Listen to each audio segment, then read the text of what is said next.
Heritage company official website లో February 10th, 2026 manufacturing unit గా ఇందాపూర్ డైరీని డిక్లేర్ చేస్తూ లెఫ్ట్ సైడ్. రెండో సైడ్ చూస్తే February 15వ తారీఖు వచ్చేసరికి ఎప్పుడైతే ఈ గుట్టు బయటకు రాగానే ఎప్పుడైతే దుమారం లేచిందో అప్పుడు అఫీషియల్ వెబ్సైట్ ఆఫ్ హెరిటేజ్ లో 2026 February 15th 5 రోజుల తర్వాత కో మ్యానుఫ్యాక్చరింగ్ లొకేషన్ గా మార్పు.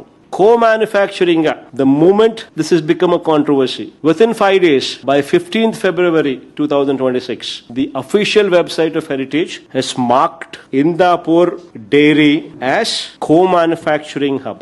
10th February, the evidence spoke as manufacturing units, factories, addresses of Heritage Dairy. Number 1 evidence. On 14th February 2026, Dumaram Lechina Ventane, the moment it became a controversy, on 14th February 2026, Heritage Foods Limited announces resignation of VP and Head National Sales Makaranand Shastri.